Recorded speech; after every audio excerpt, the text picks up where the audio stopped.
ദൈവനാമത്തിന് മഹത്വമുണ്ടാകട്ടെ. പ്രിയ വായനാ സുഹൃത്തെ, താങ്കൾക്ക് യേശു കർത്താവിൻ്റെ നാമത്തിൽ സ്നേഹവന്ദനം.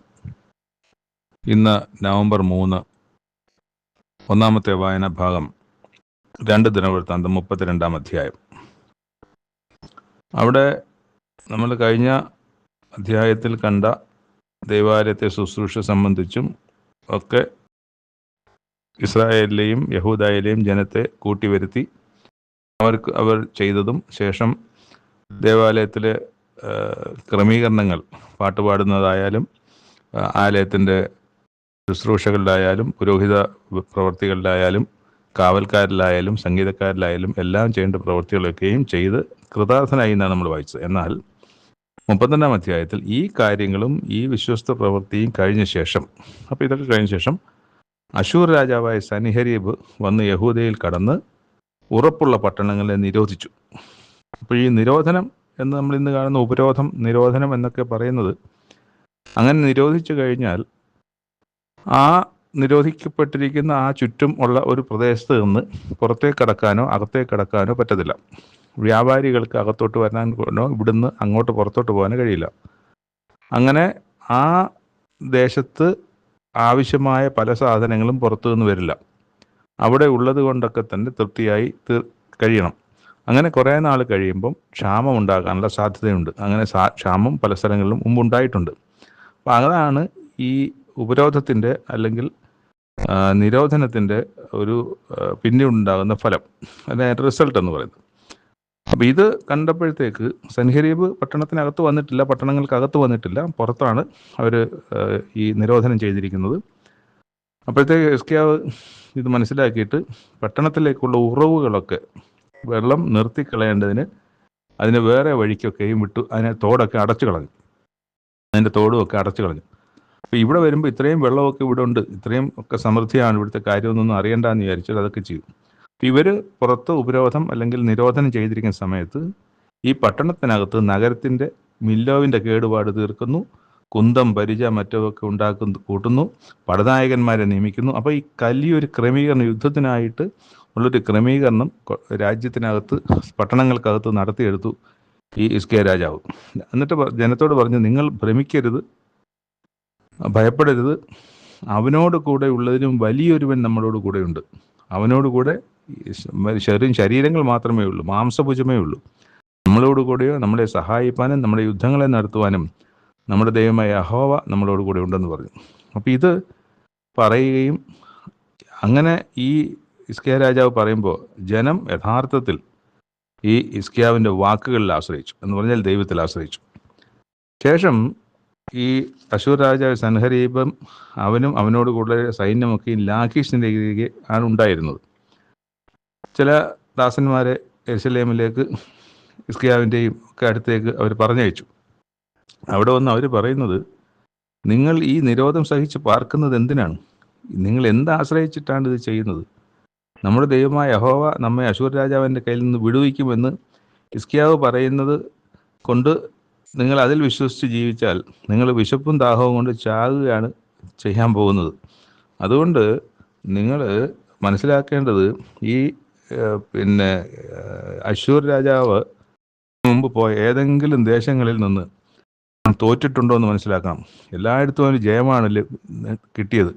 പോയ സ്ഥലങ്ങളിലൊക്കെ അതാത് ജാതികളുടെ, രാജ്യങ്ങളുടെ ഒക്കെയും ദേവന്മാർ അവിടെ ഉണ്ടായിരുന്നു. ആ ദേവന്മാർക്കൊന്നും ഈ അശൂർ രാജാവിൻ്റെ കയ്യിൽ നിന്ന് ആ രാജ്യത്തെയോ ജനത്തിനെയോ വിടുവിക്കാൻ കഴിഞ്ഞില്ല. പിന്നെയാണോ നിങ്ങൾ ഈ നിങ്ങളുടെ ദൈവത്തിൽ ആശ്രയിക്കുന്നത്? ഹിസ്കിയാവ് നിങ്ങളെ വഴിതെറ്റിക്കുകയാണ്, ചതിക്കുകയാണ്. അതുകൊണ്ട് നിങ്ങൾ അയാളെ വിശ്വസിക്കരുത്, ഞങ്ങളെ വിശ്വസിക്കണം എന്നൊക്കെ പറയുകയാണ്. പക്ഷേ ഇതിങ്ങനെ വളരെ വിരോധമായി സംസാരിക്കുകയും ഒക്കെ ചെയ്യുമ്പോൾ അതിൻ്റെ അവസാനം വരുന്നത്, ഇത് കാരണം ഹിസ്കിയാ രാജാവും യെശയ്യാ പ്രവാചകനും പ്രാർത്ഥിച്ച് സ്വർഗത്തിലേക്ക് നിലവിളിച്ചു. അപ്പോൾ ദൈവം ഒരു ദൂതനെ അയച്ചു. അവൻ അശൂർ രാജാവിൻ്റെ പാളയത്തിലെ സകല പരാക്രമശാലികളെയും പ്രഭുക്കന്മാരെയും സേനാധിപതികളെയും സംഹരിച്ചു. അപ്പോൾ ഇവർക്കൊരു യുദ്ധം ചെയ്യേണ്ടതോ ഇവർക്കൊരു വാളെടുത്ത് അതിൻ്റെ പുറകെ പോകും ഒന്നും ചെയ്യേണ്ടി വന്നില്ല. ദൈവത്തിൻ്റെ ദൂതനാൽ ഈ അശൂർ രാജാവിൻ്റെ സൈന്യത്തെ മുഴുവൻ സംഹരിക്കുകയാണ്.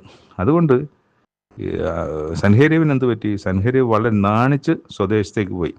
അവിടെ അവൻ്റെ ദേശത്തിൽ ക്ഷേത്രത്തിൽ ചെന്ന് നമസ്കരിക്കുന്ന സമയത്ത് ഈ സൻഹേരീബിൻ്റെ മക്കൾ തന്നെ സൻഹേരീബിനെ കൊല്ലുകയാണ്. നമ്മളിത് രാജാക്കന്മാരുടെ പുസ്തകം 2 രാജാക്കന്മാർ 18, 19, 20 അധ്യായങ്ങൾ വായിക്കുമ്പം നമുക്കിതിനെ കുറച്ച് ഡീറ്റെയിൽ ആയിട്ട് ഇതിനേക്കാളും വിശദമായിട്ട് അതിനകത്ത് നമ്മൾ എഴുതിയിരിക്കുന്ന കാണാൻ പറ്റും. അപ്പം അങ്ങനെ ഇത് സംഭവിച്ചപ്പോഴത്തേക്ക് മറ്റു രാജ്യങ്ങളിലൊക്കെ ആളുകളുടെയും ജാതികളുടെ ഇടയിലൊക്കെ ഹിസ്കിയാവ് ഉന്നതനായി തീർന്നു. എന്നുവെച്ചാൽ ആ ദൈവം ഇങ്ങനെ യുദ്ധം ചെയ്യാതെ വിജയം കൊടുക്കുന്ന ഒരു ദൈവം ഹിസ്കിയാവിൻ്റെ കൂടെ ഉണ്ട് എന്നുള്ളത് ഹിസ്കിയാവിന് വളരെ മാനം ലഭിക്കുന്നവർ മറ്റുള്ള സ്ഥലങ്ങളിലേക്ക് ഉന്നതനായി തീരുകയും അവരിൽ ഭയമുണ്ടാവുകയൊക്കെ ചെയ്തിട്ടുണ്ട്. പിന്നീട് നമ്മൾ വായിക്കുന്ന ഹിസ്കിയാ രാജാവിന് മരണകരമായ ദീനം പിടിച്ചു. അദ്ദേഹം എന്ത് ചെയ്തു? ദൈവത്തോട് തന്നെ പ്രാർത്ഥിച്ചു. ദൈവം അതിന് ഉത്തരവും അടയാളവും ഒക്കെ കൊടുത്തു. പക്ഷേ അതിനുശേഷം നമ്മൾ വായിക്കുന്ന ഹിസ്കിയാവ് തനിക്ക് ലഭിച്ച ഉപകാരത്തിനടുത്തവണ്ണം നടക്കാതെ നിഗളിച്ചു പോയി എന്നാണ്. അതെങ്ങനെയാണ് നിഗളിച്ചു പോയെന്ന് നമുക്ക് ഇവിടെ നിന്ന് വായിച്ച് മനസ്സിലാക്കാനൊക്കത്തില്ല. നിഗളിച്ചു പോയെന്ന് മാത്രമേ എഴുതിയിട്ടുള്ളൂ. എങ്ങനെയാണ് നിഗളിച്ചതെന്നുള്ളതിന് വായന ഭാഗത്ത് അത് എങ്ങനെയാണെന്ന് പറയുന്നില്ല. അങ്ങനെ നിഗളിച്ചു പോയതുകൊണ്ട് യഹൂദയുടെ മേലും യെരുശലേമിൻ്റെ മേലും ദൈവത്തിൻ്റെ കോപമുണ്ടായി. അത് മനസ്സിലാക്കിയിട്ട് അയാൾ തൻ്റെ ഗർവത്തെക്കുറിച്ച് ഹിസ്കിയാവും യെരുശലേം നിവാസികളും തങ്ങളെ തന്നെ താഴ്ത്തി. അതുകൊണ്ട് യഹോവയുടെ കോപം ഹിസ്കിയാവിൻ്റെ കാലത്ത് അവരുടെ മേൽ വന്നില്ല. പക്ഷെ ഇത് ഇങ്ങനെ അല്ല. വളരെ വിശദമായി തന്നെ ഇതിനകത്ത് യെശയ്യാ പ്രവാചകൻ്റെ ഇടപെടൽ, ഈ ദീനം പിടിച്ച് കിടക്കുന്ന സമയത്ത് യെശയ്യാ പ്രവാചകൻ കാണാൻ വരുന്നതും യെശയ്യാ പ്രവാചകൻ ഇദ്ദേഹത്തോട് സംസാരിക്കുന്നതും ഒക്കെ നമുക്ക് കാണാൻ പറ്റും. അവിടെ ഒരു അടയാളം എന്ന് നമ്മൾ കാണുന്നുണ്ടല്ലോ. നമ്മളിവിടെ ഹിസ്കിയാവ് യഹോവയോട് പ്രാർത്ഥിച്ചു, അതിനവൻ ഉത്തരം അരുളി ഒരു അടയാളവും കൊടുത്തു. ആ അടയാളം എന്ന് പറയുന്നത് ഘടികാരത്തിലെ നിഴൽ 10 പടി പുറകോട്ട് പോകണമോ മുമ്പോട്ട് പോകണമോ എന്നൊക്കെ ചോദിക്കുന്ന സമയത്ത് അത് വായിക്കാം. അത് 10 പടി പിന്നോക്കം തിരിയണമോ, അത് ഇയാളുടെ അടയാളം ചോദിക്കുന്നുണ്ട്. എനിക്കൊരു അടയാളം തരണം, എൻ്റെ അസുഖം മാറുമെന്നുള്ളതിൻ്റെ അടയാളം ചോദിക്കും. അപ്പം ഇങ്ങനെ ഒരു അടയാളമായിരിക്കും. നിഴൽ 10 പടി മുമ്പോട്ട് പോകണോ അത് 10 പടി തിരിയണമോ എന്ന് ചോദിച്ചപ്പോൾ ഹിസ്കിയാവ് മറുപടി പറഞ്ഞു, നിഴൽ 10 പടി ഇറങ്ങിപ്പോകുന്ന എളുപ്പമാകുന്നു, അതുകൊണ്ട് അങ്ങനെ വേണ്ട, നിഴൽ 10 പടി പിന്നോക്കം തിരിയട്ടെ എന്ന് പറഞ്ഞു. അപ്പോൾ യെശയ്യാ പ്രവാചകൻ യഹോവയെ വിളിച്ചപേക്ഷിച്ചു. അവൻ ആഹാസിൻ്റെ ഘടികാരത്തിൽ ഇറങ്ങിപ്പോയിരുന്ന നിഴലിനെ 10 പടി പിന്നോക്കം തിരിമാറാക്കി. അത് ഓൾറെഡി 10 പടി മുന്നോട്ട് പോയി കഴിഞ്ഞു. അതിനെ, അതായത് സന്ധ്യയായ ഒരു ഘടികാരത്തെ തിരിച്ച് 10 പടി പുറകോട്ടാക്കി ഉച്ചയിലേക്കോ രാവിലത്തേക്കോ ഉള്ള സമയത്തിലേക്ക് നീക്കുകയാണ് ആ ഘടികാരത്തെ. അങ്ങനെ ഉള്ള ഒരു പുറകോട്ട് പോക്ക് ഉണ്ടായി എന്നാണ് വായിക്കുന്നത്. ഇതാണ് അവിടെ നമ്മൾ ഇന്ന് 32-ാം അധ്യായത്തിൽ 2 ദിനവൃത്താന്തം 32-ാമത്തെ അധ്യായത്തിൻ്റെ 24 വായിക്കുന്ന അടയാളം. അടയാളം കൊടുത്തിട്ടും തൻ്റെ ഉപകാരത്തിനൊത്തവണ്ണം നടക്കാതെ നിഗളിച്ചു പോയെന്നാണ് നമ്മൾ വായിക്കുന്നത്. പക്ഷേ ഈ നിഗളത്തെ സംബന്ധിച്ച് തിരിച്ചറിയുകയും തന്നെ താഴ്ത്തുകയൊക്കെ ചെയ്തതുകൊണ്ട് ആ കോപം അദ്ദേഹത്തിൻ്റെ നിന്ന് നീങ്ങിപ്പോയി. ഹിസ്കിയാവിന് ഒരുപാട് ധനവും മാനവും ഒക്കെ ഉണ്ടായിരുന്നു. വെള്ളി, പൊന്ന്, രത്നം, സുഗന്ധവർഗം, പരിച, എല്ലാ മനോഹര വസ്തുക്കൾ, ധാന്യം, വീഞ്ഞ്, എണ്ണ ഒക്കെ അനുഭവങ്ങളൊക്കെ ഉണ്ടായിരുന്നു. വളരെ പട്ടണങ്ങൾ ഒക്കെയും കൂട്ടി അതൊക്കെയും സമ്പത്ത് കൊണ്ട് നിറച്ചു. ആടുമാടുകളെയും വളരെ സമ്പാദിച്ചു. ഇതൊക്കെയാണ് നമ്മൾ ആ ഭാഗത്ത് വായിക്കുന്നത്. ഇവിടെ ഒരു സംഭവം നമ്മൾ വായിക്കുന്നത്, എങ്കിലും ദേശത്ത് സംഭവിച്ചിരുന്ന അതിശയത്തെക്കുറിച്ച് ചോദിക്കേണ്ടതിന് ബാബേൽ പ്രഭുക്കന്മാർ അവൻ്റെ അടുക്കൽ അയച്ച ദൂതന്മാരുടെ കാര്യത്തിൽ അവൻ ഹൃദയത്തിലുള്ളതൊക്കെ അറിവാൻ തക്കവണ്ണം അവനെ പരീക്ഷിക്കേണ്ടതിന് ദൈവം അവനെ വിട്ടുകൊടുത്തു എന്നൊരു ഒറ്റ വാക്യം അവിടെ കാണുന്നുണ്ട്. അത് സംഭവിച്ചെന്താന്ന് പറഞ്ഞാൽ, ഈ ദീനം പിടിച്ച് കിടങ്ങി 20-ാം അധ്യായത്തിലാണ്. 20-ാം അധ്യായത്തിൻ്റെ 12-ാം വാക്യം മുതലാണ്. 2 രാജാക്കന്മാർ 20-ന്റെ 12 മുതൽ വായിക്കുമ്പം, ബാബേൽ രാജാവ് ഹിസ്കിയാവ് ദീനമായി കിടന്നിരുന്നു എന്ന് കേട്ടിട്ട് എഴുത്തും സമ്മാനവും ഒക്കെ കൊടുത്തയക്കുന്നതിനെ കുറിച്ച് പറയുന്നുണ്ട്. ഇങ്ങനെ ഈ വാക്ക് കേട്ട് അവർ വന്നപ്പോഴത്തേക്ക് ഈ ഹിസ്കിയാവ് ഭണ്ഡാരഗ്രഹം മുഴുവനും പൊന്നും വെള്ളിയും സുഗന്ധവർഗവും പരിമള തൈലവും ആയുധശാലയും ഭണ്ഡാരങ്ങളിലുള്ളതെല്ലാം അവരെ കാണിച്ചു. രാജധാനിയിലും തൻ്റെ ആധിപത്യത്തിലും ഹിസ്കിയാവ് അവരെ കാണിക്കാത്ത ഒരു വസ്തുവുമില്ലായിരുന്നു. ഇത് സംഭവിച്ചതിന് ശേഷം യെശയ്യാ പ്രവാചകൻ വന്ന് ഹിസ്കിയാവിൻ്റെ അടുക്കൽ വന്നിട്ട്, ഈ പുരുഷന്മാർ എവിടെ നിന്ന് വരുന്നു, അവരെന്താണെന്നൊക്കെ കാര്യങ്ങളൊക്കെ ചോദിച്ചു. നീ എന്തൊക്കെ അവർ കാണിച്ചു കൊടുത്തു? ഞാൻ കാണിക്കാത്ത ഒരു സാധനവും ഇല്ല എന്ന് പറഞ്ഞു. അപ്പം ദൈവത്തിൻ്റെ വചനം നീ കേൾക്ക്. രാജധാനിയിലുള്ളതൊക്കെയും നിന്റെ പിതാക്കന്മാർ ഇന്നുവരെ ശേഖരിച്ചു വെച്ചതും ഒട്ടൊഴിയാതെ ബാബേലിലേക്ക് എടുത്തു കൊണ്ടുവന്ന കാലം വരുന്നു. നീ ജനിപ്പിച്ചവരായി നിന്നിൽ നിന്ന് ഉത്ഭവിക്കുന്ന നിന്റെ പുത്രന്മാരിലും ചിലരെ അവർ കൊണ്ടുപോകും. ഇത് പിന്നീട് യഹോയാക്കീൻ, അത് കഴിഞ്ഞിട്ട് സിദക്കിയാവ്, ഇവരുടെ കാലത്തൊക്കെയും ഇത് കൃത്യമായി സംഭവിക്കുന്നുണ്ട്, യോശിയ രാജാവിന് ശേഷം. അപ്പം അതൊന്നും വിശദമായിട്ട് ഇവിടെ എഴുതിയിട്ടില്ല. അത് 2 രാജാക്കന്മാർ 18, 19, 20 അധ്യായങ്ങൾ വായിക്കുമ്പോൾ ഈ ഹിസ്കിയാ രാജാവിൻ്റെ വളരെ വിശദമായ കാര്യങ്ങൾ നമുക്ക് വായിക്കാൻ പറ്റും. ഈ ഹിസ്കിയാവിനെ കുറിച്ചുള്ള കാര്യങ്ങളൊക്കെയും യെശയ്യാ പ്രവാചകന്റെ പുസ്തകത്തിൽ ഇതിനെ സംബന്ധിച്ച് ഉണ്ട്. യെശയ്യാ പ്രവാചകന്റെ പുസ്തകത്തിൽ 22 അധ്യായം, അടുത്ത അധ്യായങ്ങളൊക്കെ വായിക്കുമ്പോൾ ഇതിനെ സംബന്ധിച്ച് ഹിസ്കിയാ രാജാവിനെ കുറിച്ച് വായിക്കാം. പിന്നെ ഇസ്രായേൽ രാജാവിലെ യഹൂദ രാജാക്കന്മാരുടെയും രാജാക്കന്മാരുടെ പുസ്തകത്തിൽ എഴുതിയിട്ടുണ്ട്. ഹിസ്കിയാവ് മരിച്ചു, ദാവീദിന്റെ പുത്രന്മാരുടെ കല്ലറകളിലേക്കുള്ള കയറ്റത്തിൽ അവൻ അടക്കം ചെയ്തു. അവൻ്റെ മരണസമയത്ത് എല്ലാ യഹൂദായും യെരുശലേം നിവാസികൾ അവനെ ബഹുമാനിച്ചു. ശേഷം അവൻ്റെ മകനായ മനശ്ശെ അവന് പകരം രാജാവായി. ഇനി മനശ്ശെയുടെ വാഴ്ചയുടെ കാര്യങ്ങളാണ് നാളെ നമ്മൾ 33 അധ്യായത്തിൽ വായിക്കുന്നത്. ഇന്ന് ഹിസ്കിയാവ് കഴിഞ്ഞ 3 അധ്യായങ്ങളിലായിട്ട് നമ്മൾ ഹിസ്കിയാവിൻ്റെ വാർത്തകളും ഭരണകാര്യങ്ങളും യുദ്ധവും അദ്ദേഹത്തിൻ്റെ ദൈവമായിട്ടുള്ള ബന്ധത്തിലുള്ള കാര്യങ്ങളും യെരുശലേം ദേവാലയം ശരിയാക്കിയതും അവിടുത്തെ ക്രമീകരണങ്ങളൊക്കെ നടപ്പിലാക്കിയതും ഒക്കെ നമ്മൾ വായിക്കുന്നുണ്ട്. ശേഷം അദ്ദേഹം മരിക്കുന്നു, മകനായ മനശ്ശെ പകരം രാജാവാകുന്നു എന്ന് വായിച്ചാണ് ഈ 32 അധ്യായം അവസാനിക്കുന്നത്. രണ്ടാമത്തെ വായനാഭാഗം ദാനിയേൽ പ്രവചനം 12 അധ്യായം. ഈ 12 അധ്യായം ദാനിയേൽ പ്രവചനത്തിലെ അവസാനത്തെ അധ്യായം കൂടിയാണ്. 10, 11 അധ്യായങ്ങളിൽ ഒരു പുരുഷനെ വരികയും ആ പുരുഷനെ ഹിദക്കൽ നദീതീരത്ത് വെച്ച് ദാനിയേൽ പ്രവാചകൻ ആ പുരുഷനെ ദർശനത്തിൽ കാണുകയും ആ പുരുഷൻ പറഞ്ഞ കാര്യങ്ങളൊക്കെയാണ് ഈ 11, 12 അധ്യായങ്ങളിൽ ഉണ്ടായിരുന്നത്. അതിൻ്റെ അവസാനത്തിൽ പറഞ്ഞു നിർത്തിയതിൻ്റെ തുടർച്ച തന്നെയാണ് ഈ 12 അധ്യായത്തിലും കാണുന്നത്. ആ പുരുഷൻ്റെ വാക്കുകൾ തന്നെയാണ് വീണ്ടും അവിടെ കാണുന്നത്. അപ്പോൾ പറയാണ്, ആ പുരുഷൻ തന്നെ പറയാണ്, ആ കാലത്ത് നിന്റെ സ്വജാതിക്കാർക്ക് തുണ നിൽക്കുന്ന മഹാപ്രഭുവായ മിഖായേൽ എഴുന്നേറ്റ് വരും. ഒരു ജാതി ഉണ്ടായതു മുതൽ ഈ കാലം വരെ സംഭവിച്ചിട്ടില്ലാത്ത കഷ്ടകാലം ഉണ്ടാവും. അന്ന് നിന്റെ ജനം പുസ്തകത്തിൽ എഴുതി കാണുന്ന ഏവനും തന്നെ രക്ഷ പ്രാപിക്കും. അപ്പോൾ ഇത് അന്ത്യകാലത്തെ സംബന്ധിച്ചാണ് പറയുന്നത്. നിലത്തെ പൊടിയിൽ നിദ്ര കൊള്ളുന്നവർ പലരും, ചിലർ നിത്യജീവനായും ചിലർ ലജ്ജയ്ക്കും നിത്യനിന്ദയ്ക്കുമായും ഉണരും.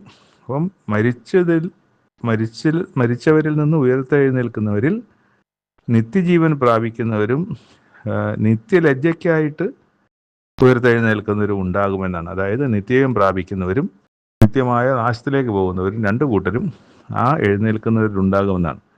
എന്നാൽ ബുദ്ധിമാന്മാർ ആകാശമണ്ഡലത്തിലെ പ്രഭ പോലെ. അപ്പോൾ ബുദ്ധിമാന്മാരെന്ന് പറഞ്ഞാൽ അവർക്ക് മരിക്കുന്ന കാലത്തിന് മുമ്പ് ഉള്ള ജീവകാലം അവർ ബുദ്ധിമാന്മാരാണെങ്കിൽ, ആ ബുദ്ധിയോടെ പ്രവർത്തിച്ചാൽ, ബുദ്ധിയോടെ ജീവിച്ചാൽ അവർ ആകാശമണ്ഡലത്തിലെ പ്രഭ പോലെയും.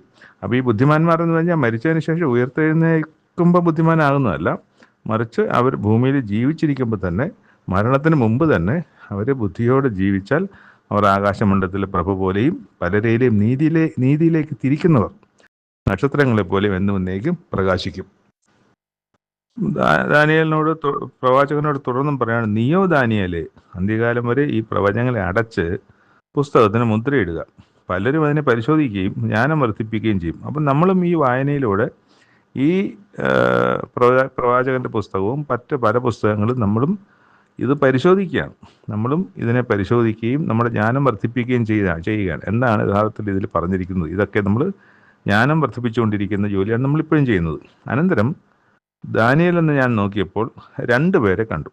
അപ്പം ഒരുവൻ നദിയുടെ ഇക്കരയും അക്കരയും നിൽക്കുന്നതുണ്ട്. അതിൽ ഒരുവൻ മറ്റൊരുവനോട് ചോദിക്കുകയാണ്, ഈ അതിശയ കാര്യങ്ങളുടെ അവസാനം എപ്പോൾ വരും? ഏതാണ് അതിശയകാര്യം? ഉയർത്തെഴുന്നേൽപ്പ് എന്ന് പറയുന്ന അതിശയകാര്യമാണ്. ഇതൊക്കെ എപ്പോഴാണ് സംഭവിക്കുക എന്ന് ചോദിക്കുകയാണ്. അപ്പോൾ മറ്റേ ആൾ പറയുകയാണ്, ഇനി കാലവും കാലാർത്ഥങ്ങളും ചെല്ലും, അവർ വിശുദ്ധ ജനത്തിൻ്റെ ബലത്തെ തകർത്ത് കളഞ്ഞ ശേഷം ഈ കാര്യങ്ങളൊക്കെ നിവൃത്തിയാകും. ഇങ്ങനെ സത്യം ചെയ്തു. ഇത് ദാനിയേൽ പ്രവാചകൻ കേൾക്കുകയും ചെയ്തു. പക്ഷെ ഞാൻ കേട്ടെങ്കിലും ഞാനത് ഗ്രഹിച്ചില്ല. ആകയാൽ ഞാൻ ചോദിച്ചു, യജമാനനെ ഈ കാര്യങ്ങളുടെ അവസാനം എന്തായിരിക്കും എന്ന് ചോദിച്ചപ്പോൾ അതിന് ദാനിയേലിനോട് പറയുന്ന ഉത്തരം ഇതാണ്: ദാനിയേലെ, പൊയ്ക്കൊള്ളുക, ഈ വചനങ്ങൾ അന്ത്യകാലത്തേക്ക് അടച്ചു മുദ്രയിട്ടും ഇരിക്കുന്നതാണ്. പലരും തങ്ങളെ ശുദ്ധീകരിച്ച് നിർമ്മലീകരിച്ച് ശോധന കഴിക്കും. ദുഷ്ടന്മാരോ ദുഷ്ടത പ്രവർത്തിക്കും. ദുഷ്ടന്മാരിൽ ആരും അത് തിരിച്ചറിയുകയില്ല. ഇത് അന്വേഷിക്കുന്ന ബുദ്ധിമാന്മാർ മാത്രമേ ഇത് മനസ്സിലാക്കുകയുള്ളൂ. എന്നിട്ട് പറയാണ് നിരന്തര ഹോമയാഗം നിർത്തലാക്കുകയും ശൂന്യമാക്കുന്ന മ്ലേച്ഛബിംബത്തെ പ്രതിഷ്ഠിക്കുകയും ചെയ്യുന്ന കാലം മുതൽ. അപ്പോൾ അതിനെ സംബന്ധിച്ച് നമ്മൾ വായിച്ചു നേരത്തെ ഇതിനെ സംബന്ധിച്ച്. അപ്പം അതുമുതൽ അത് സംഭവിക്കുന്നതിനെക്കുറിച്ച് നേരത്തെ അറിയിച്ചിട്ടുണ്ട്. അതിനുശേഷം അത് ചെയ്യുന്ന സംഭവത്തിന് ശേഷം 1290 ദിവസം ചെല്ലും. 1335 ദിവസത്തോളം കാത്തു ജീവിക്കുന്നവൻ ഭാഗ്യവാൻ. നീയോ അവസാനം വരുവോളം പോയിക്കൊള്ളുക. നീ വിശ്രമിച്ച് കാലാവസ്ഥ എന്നെങ്കിൽ നിന്റെ ഓഹരി ലഭിക്കാൻ എഴുന്നേൽക്കും. അവിടെ ഈ ഒരു ദിവസത്തെ സംബന്ധിച്ച് പറയും, യഥാർത്ഥത്തിൽ ഈ ദിവസം അങ്ങനെ തന്നെയാണെന്ന് തോന്നുന്നില്ല. മറിച്ച് ഈ 1290 ദിവസത്തെ സംബന്ധിച്ചും 1335 ദിവസത്തോളം കാത്ത് ജീവിച്ചിരിക്കുന്നവർ എന്നൊക്കെയും പറയുന്ന കാലത്തിലാണ് നമ്മളിപ്പോൾ ജീവിക്കുന്നത്. ഈ കാലം എന്ന് പറഞ്ഞാൽ വെറും 1335 ദിവസങ്ങളൊന്നുമല്ല, അത്രയും വർഷങ്ങളുമല്ല ഇപ്പോൾ കഴിഞ്ഞിട്ടുള്ളത്. അപ്പം അതിനൊരു കാലം ഉണ്ട്. ആ കാലം അത് സംഭവിക്കുമ്പോൾ അത് സംഭവിക്കേണ്ട സമയത്ത് സംഭവിക്കും.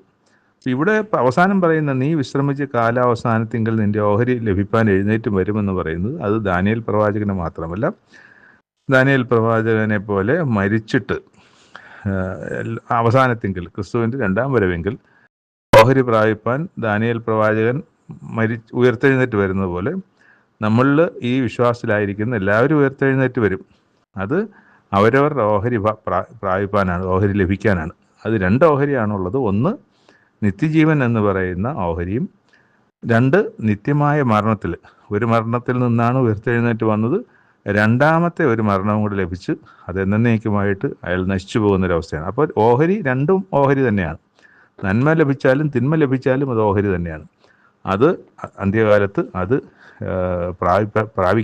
ലഭിക്കുവാനായിട്ട് നീ എഴുന്നേറ്റ് വരും എന്ന ഒരു അറിയിപ്പിൻ്റെ രചനയോടുകൂടിയാണ് ദാനിയേൽ പ്രവചനം അല്ലെങ്കിൽ ദാനിയേൽ പ്രവചനം അവസാനിക്കുന്നത്. 3-ാമത്തെ വായനാഭാഗം അപ്പോസ്തല പ്രവൃത്തികൾ 13-ാം അധ്യായം. അന്ത്യോക്യയിലാണല്ലോ ഇവരുള്ളത്. അന്ത്യോക്യയിൽ അവിടെ ദൈവത്തിൻ്റെ ഒരു അരുളപ്പാട്, ഒരു പരിശുദ്ധാത്മാവിൻ്റെ ഇടപെടലുണ്ടായിട്ട് ബർന്നബാസിനെയും ശൗലിനെയും തൻ്റെ വേലയ്ക്കായിട്ട് വേർതിരിപ്പിൻ എന്ന് പരിശുദ്ധാത്മാവിൻ്റെ ഒരു അരുളപ്പാടുണ്ടായി. അങ്ങനെ അവരെന്ന് പറയുമ്പോഴത്തേക്ക് അവിടെ ബർന്നബാസ്, നീഗർ എന്ന പേരുള്ള ശീമോൻ, ലൂക്യോസ്, മനായേൽ, ശൗൽ എന്നിവർ ഇത്രയും പേരുണ്ട്. അപ്പം അവർ എല്ലാവരും കൂടെയാണ്.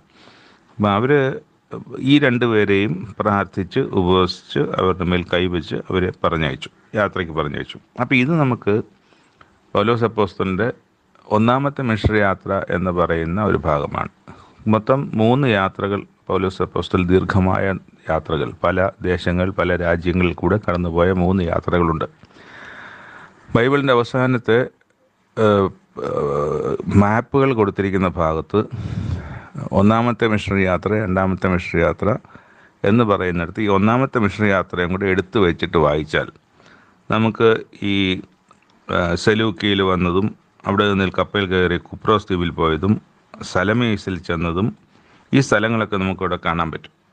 അപ്പം അങ്ങനെ ഓരോ സ്ഥലങ്ങൾ കണ്ടു പോകുമ്പോൾ നമുക്കതിൻ്റെ ഒരു പ്രത്യേക ഒരു അനുഭവമായിരിക്കും എന്നാണ് എനിക്ക് തോന്നുന്നത്. എനിക്കത് അങ്ങനെ അനുഭവിച്ചത് കൊണ്ടാണ് ഞാനത് പറയുന്നത്. അപ്പോൾ ആ മാപ്പുകൾ എടുത്തു വെച്ചിട്ട് ഇപ്പം ഈ വായിക്കുമ്പം ഈ പുസ്തകം 13-ാം അധ്യായം വായിക്കുമ്പം നമ്മൾ ചെയ്യേണ്ടത് ആ മാപ്പ്, ഇപ്പം അതേ മാപ്പിൽ നിന്ന് അതേ പുസ്തകത്തിൽ നല്ല വേറൊരു ബൈബിൾ എടുത്തിട്ട് അതിൻ്റെ അവസാനത്തെ പേജിൽ 1-ാം മിഷണറി യാത്രയും കൂടെ എടുത്തു വെച്ചിട്ട് വായിക്കുന്നത് കുറച്ചുകൂടെ നല്ലതായിരിക്കും. അപ്പോൾ അതുപോലെ തന്നെ 2-ാമത്തെ മിഷണറി യാത്രയും ചിലയിടത്തിൽ 2 മിഷണറി യാത്രയും 2 പിക്ചറിലാണ്. ചിലതിൽ 1-ാമത്തെയും 2-ാമത്തെയും മിഷണറി യാത്ര എന്ന് പറഞ്ഞിട്ട് ഒരു മാപ്പിൽ തന്നെ വരച്ചിട്ട് അതിനെ 2 കളറിൽ അടയാളപ്പെടുത്തിയിട്ടുണ്ടാവും. അത് അങ്ങനെ ആയിരിക്കും. പിന്നെ 3-ാമത്തെ മിഷണറി യാത്ര എന്ന് പറഞ്ഞാൽ യഥാർത്ഥത്തിൽ അത് മിഷണറി യാത്രയായിരുന്നില്ല,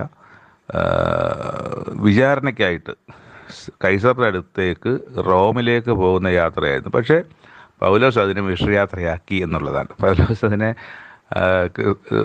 സുവിശേഷ ഘോഷണത്തിൻ്റെ ഭാഗമാക്കി പോയിടത്തെല്ലാം അധികാരികളോടും കപ്പലിലുള്ളവരോടും ഒക്കെ ദൈവത്തെക്കുറിച്ചും ക്രിസ്തുവിനെക്കുറിച്ചും പറഞ്ഞു പോകുന്ന അങ്ങനെ അത് 3-ാമത്തെ മിഷണറി യാത്രയാക്കി മാറ്റി എന്നുള്ളതാണ്. അപ്പോൾ ഇവിടെ നമ്മൾ കാണുന്നത് പരിശുദ്ധാത്മാവ് അവരെ പറഞ്ഞയച്ചിട്ട് അവർ സെലൂക്കിയയിലേക്ക് ചെന്നു. അവിടെ നിന്ന് കപ്പൽ കയറി കുപ്രോസ് ദ്വീപിലേക്ക് പോയി. അവിടെ നിന്ന് സലമിസിൽ ചെന്നു. യഹൂദന്മാരുടെ പള്ളിയിൽ ദൈവത്തിനെ അറിയിച്ചു. അപ്പോൾ അതൊക്കെയാണ് നമ്മൾ വായിക്കുന്നത്. ഈ യാത്രയാണ്. അവിടെ ഓരോ സ്ഥലത്ത് ചെല്ലുമ്പോൾ അവിടെ ഒരു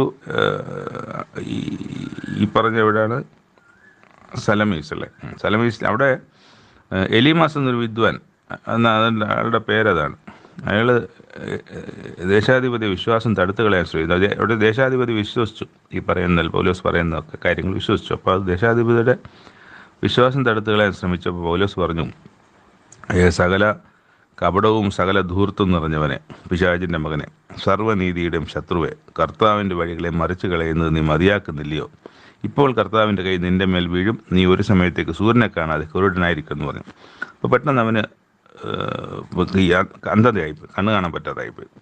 അപ്പോൾ ആളുകളുടെ സഹായം വേണ്ടി വന്നു, അത് അങ്ങോട്ടും ഇങ്ങോട്ടും മാറാൻ വേണ്ടി. അപ്പോൾ ആളുകൾ കൈപിടിച്ച് നടത്തി അങ്ങോട്ടും. അപ്പോൾ ഇത് ദേശാധിപതി കണ്ടപ്പം ദേശാധിപതിക്ക് അത് കുറച്ചുകൂടി ഗുണമായി. അത് ദേശാധിപതി കൂടുതൽ വിശ്വസിക്കാൻ കാരണമായി മാറി. അപ്പോൾ അവിടെ പലരും വിശ്വസിച്ചു കാണുമല്ലോ, ദേശാധിപതി മാത്രമല്ല. പിന്നെ അവിടുന്ന് പാഫോസിൽ നിന്ന് കപ്പൽ നീക്കി പംഫുല്യ ദേശത്ത് പോയതിനെക്കുറിച്ച് അവിടെ എഴുതിയിരിക്കുന്നു. അവിടെ പെർഗയിൽ ചെന്നു. ഈ പെർഗയൊക്കെ നമുക്ക് മാപ്പിൽ കാണാൻ പറ്റും. പെർഗയിൽ നിന്ന് പിസിദ്യ ദേശത്തിൽ അന്ത്യോക്യയിലെത്തി. അപ്പോൾ 2 അന്ത്യോക്യ, നേരത്തെ കണ്ട അന്ത്യോക്യല്ല ഇത്. ആ അന്ത്യോക്യ ഈ അന്ത്യോക്യയും വ്യത്യാസമുണ്ട്. ഇത് യൂറോപ്പ് ഭാഗങ്ങളിൽ വരുന്ന അന്ത്യോക്യയാണിത്. മറ്റേ അന്ത്യോക്യ എന്ന് പറയുന്നത്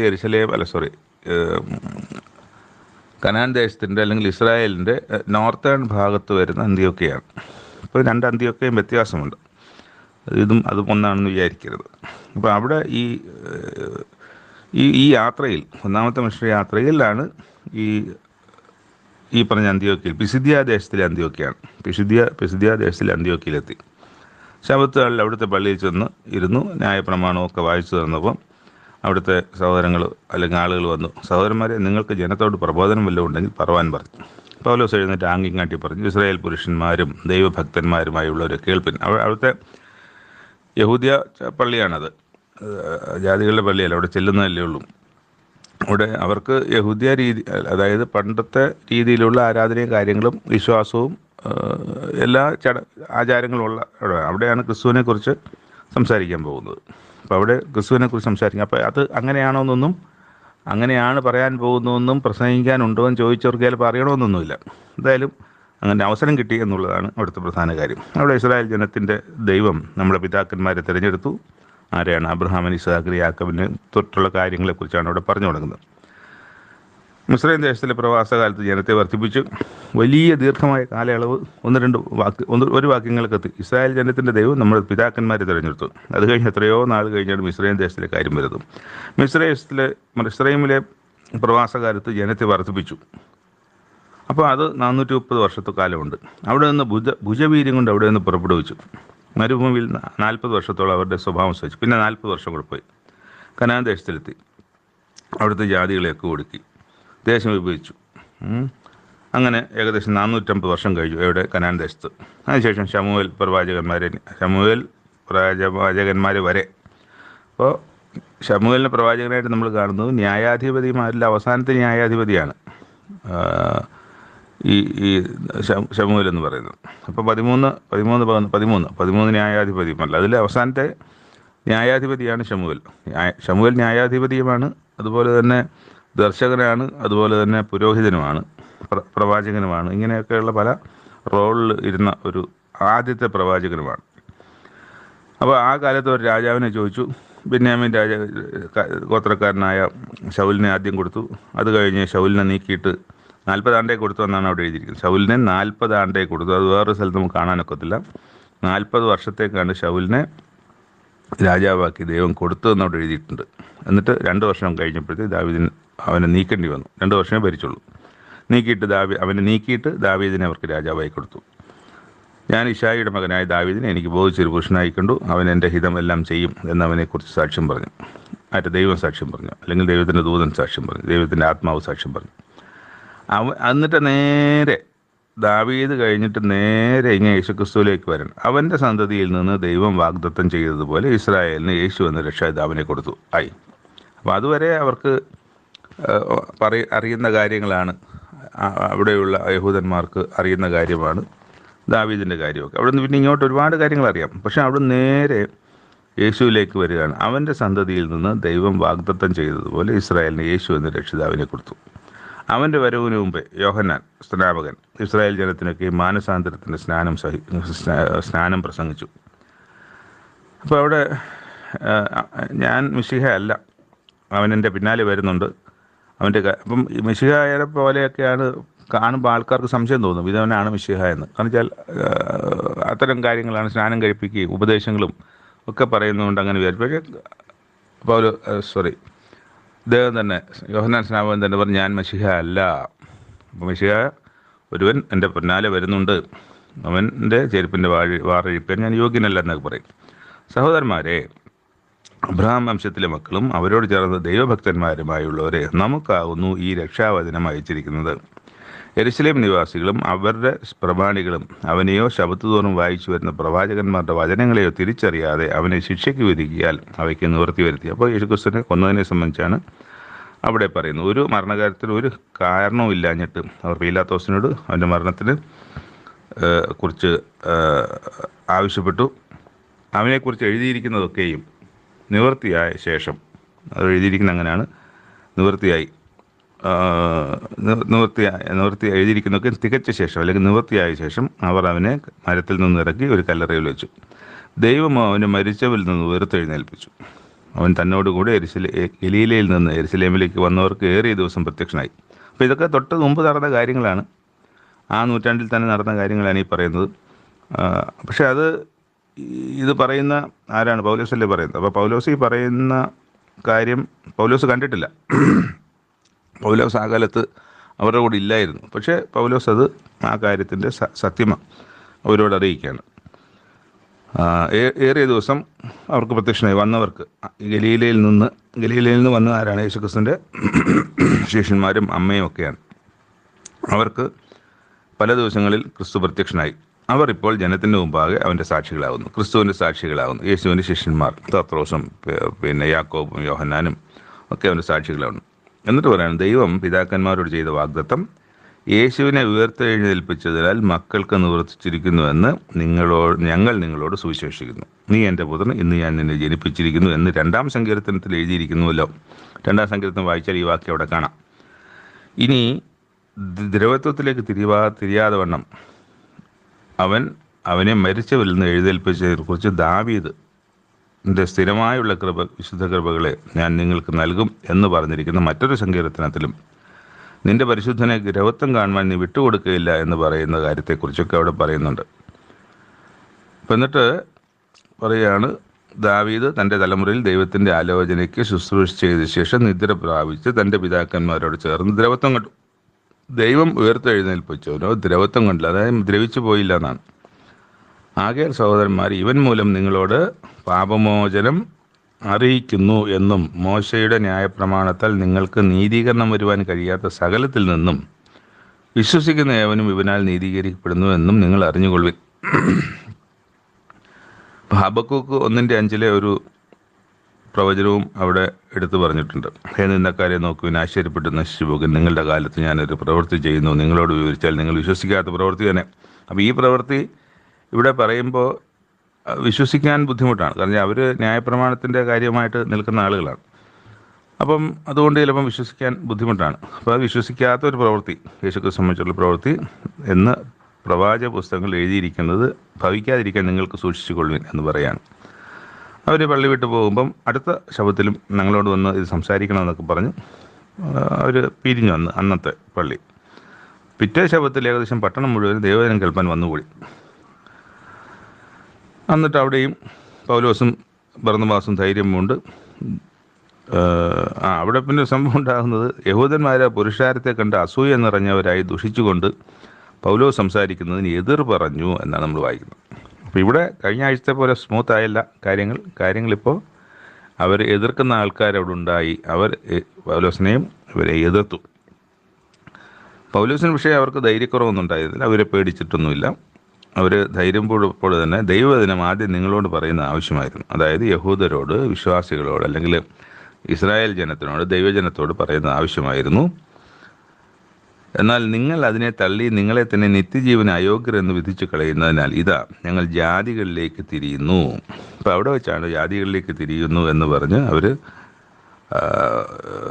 ഇസ്രായേലരോടോ അല്ലെങ്കിൽ യഹൂദരോടോ സുവിശേഷം പറയുന്നതിന് വ്യത്യസ്തമായി ജാതികളോട് പറയാമെന്നുള്ള കാര്യത്തെ സംബന്ധിച്ച് പത്രോസിനുമായിട്ടുള്ള ബന്ധത്തിൽ പത്രോസിന് ആ വിവശത വന്നപ്പോൾ ഉണ്ടായ സംഭവം, കൊർന്നല്യോസിൻ്റെ വീട്ടിലുള്ളവരും ഒക്കെയും വിശ്വസിച്ച അവർക്ക് പരിശുദ്ധാത്മാവ് ലഭിച്ചതും ഒരു സ്നാനപ്പെട്ടതുമായ കാര്യമൊക്കെ കഴിഞ്ഞ ദിവസങ്ങൾ നമ്മൾ വായിച്ചല്ലോ. എന്നോട് നീ ഭൂമിയുടെ അറ്റത്തോളവും രക്ഷയാകേണ്ടത് ഞാൻ നിന്നെ ജാതികളുടെ വെളിച്ചമാക്കി വെച്ചിരിക്കുന്നുവെന്ന് കർത്താവ് ഞങ്ങളോട് കൽപ്പിച്ചിട്ടുണ്ട് എന്ന് പറയും. ജാതികൾ ഇത് കേട്ട് സന്തോഷിച്ച് ദൈവവചനത്തെ മഹത്വപ്പെടുത്തി നിത്യജീവനായി നിയമിക്കപ്പെട്ടവർ എല്ലാവരും അവിടെയും ബാക്കിയുള്ള ദേശങ്ങളിലൊക്കെയും സംഭവിച്ച കാര്യമാണിത് പറയും. നിത്യജീവനായി നിയമിക്കപ്പെട്ടവർ എല്ലാവരും വിശ്വസിച്ചു. കർത്താവിൻ്റെ വചനം ആ നാട്ടിലെങ്ങും വ്യാപിച്ചു.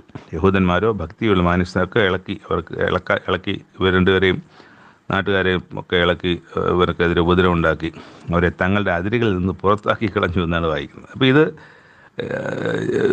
ഈ വിശ്വാസി എന്ന് പറയുന്ന യഹൂദൻ്റെയും ഇസ്രായേലരുടെയും ഇടയിലൊക്കെ സംഭവിക്കുന്ന കാര്യങ്ങളാണ്. അപ്പോൾ അവർക്ക് ന്യായപ്രമാണവും മോശയും അല്ലാതെ മറ്റൊന്നുമില്ല. പുതിയ നിയമവും പുതിയ യേശുവും ഒന്നും അവർക്ക് വേണ്ട. അവരത് തള്ളിക്കളയുക തന്നെയാണ്. അപ്പോൾ അവർക്ക് അതിരുകളിൽ നിന്ന് പൊക്കോളം പറഞ്ഞു, ഈ സ്ഥലത്ത് നിൽക്കരുതെന്ന് പറഞ്ഞു. എന്നാൽ അവർ തങ്ങളുടെ കാലിലെ പൊടി അവരുടെ നേരെ തട്ടിക്കളഞ്ഞ് ഇക്കോന്യയ്ക്ക് പോയി. അപ്പോൾ ഈ പൊടി തട്ടിക്കളയുക എന്ന് പറയുന്നത് ആ നാട്ടിലെ ഒരു രീതിയാണ്. അപ്പോൾ അവരുടെ ദോഷങ്ങൾക്ക് ഞങ്ങൾ അവകാശികളല്ല, അതാ നിങ്ങളുടെ പൊടി പോലും ഞങ്ങൾ എടുത്തിട്ടില്ല, അതാ പൊടി എന്ന് പറയുന്ന ഒരു ഭാഗമാണ്. തട്ടിക്കളഞ്ഞു ഇക്കോന്യയിലേക്ക്. അപ്പോൾ ഇക്കോന്യയിലേക്ക് പോയതിനെ കുറിച്ച് നമ്മൾ ആ മാപ്പിൽ നോക്കിയാൽ അടുത്ത സ്ഥലം ഇക്കോന്യയിലേക്ക് പോയി. ശിഷ്യന്മാർ സന്തോഷവും പരിശുദ്ധാത്മാവും നിറഞ്ഞവരായി തീർന്നു എന്നും നമ്മൾ വായിച്ചു തീർക്കുന്നുണ്ട്. അപ്പോൾ ഇവിടെ ഒരു വലിയ പ്രവൃത്തികളാണ്. അപ്പോസ്തല പ്രവൃത്തികൾ എന്ന് പറയുന്ന ടൈറ്റിലിന് അന്വർത്ഥമാക്കുന്ന കാര്യങ്ങളാണ്. പ്രവൃത്തികൾ വെറുതെ പ്രവൃത്തി നടത്തി പോവുകയല്ല. പ്രവൃത്തികൾക്ക് വിജയം കാണുന്നുണ്ട്. പ്രവൃത്തികൾ ശരിയായ പ്രവൃത്തിയായതുകൊണ്ട് എതിർപ്പുകൾ കാണുന്നുണ്ട്. എതിർപ്പിൻ്റെ സമയത്ത് പല പ്രാവശ്യം തല്ലുകൊള്ളുകയും ഒക്കെ ചെയ്യുന്നുണ്ട്. ഇവർക്ക് തടവിലാക്കപ്പെടുകയും ഒക്കെ ചെയ്യുന്നുണ്ട്. എങ്കിലും ദൈവം അവരോട് കൂടെ ഇരുന്ന് ഈ പ്രവൃത്തികളെ കൂടുതൽ സവിശേഷമുള്ളതാക്കി കൂടുതൽ ആൾക്കാരിലേക്ക് പകരുവാനും അവരൊക്കെ വിശ്വാസം പ്രാപിച്ച് ഈ സഭയോട് ചേരുവാനും ഒക്കെ ഇടയാക്കുന്നതാണ് ഈ പ്രവൃത്തികൾ. വെറും പ്രവൃത്തികളല്ല, റിസൾട്ടുള്ള പ്രവൃത്തികൾ ഫലം കാണുന്ന പ്രവൃത്തികളായിട്ടാണ് പ്രവൃത്തികളെല്ലാം നമുക്ക് വായിക്കാൻ മനസ്സിലാക്കുന്നത്. അപ്പോൾ ഞാൻ ഈ പറഞ്ഞ പോലെ മാപ്പ് കൂടെ എടുത്ത് വെച്ചുകൊണ്ട് ഈ അപ്പോസ്തല പ്രവൃത്തി ഇനിയുള്ള സമയങ്ങൾ വായിച്ചാൽ നമുക്ക് ഈ സ്ഥലങ്ങളൊക്കെ ആ മാപ്പിൽ കാണാൻ കഴിയും എന്നുള്ളത് ഒരു സന്തോഷമുള്ള കാര്യമാണ്. Thank you. ഇന്നത്തെ വായനകൾ ഇവിടെ അവസാനിക്കുന്നു. നാളെ നമുക്ക് പുതിയ അധ്യായങ്ങളുമായിട്ട് വീണ്ടും കാണാം. അതുവരെ ദൈവത്തിൻ്റെ അത്ഭുത കരങ്ങളിൽ സംരക്ഷിതരായിരിക്കുക. വിശ്വാസവും അതുപോലെ സന്തോഷവും അതുപോലെ നന്ദിയും ഒക്കെ നിറഞ്ഞ ഹൃദയത്തോടെ ആയിരിക്കുവാൻ ദൈവം നമ്മളെ സഹായിക്കട്ടെ. നന്ദി.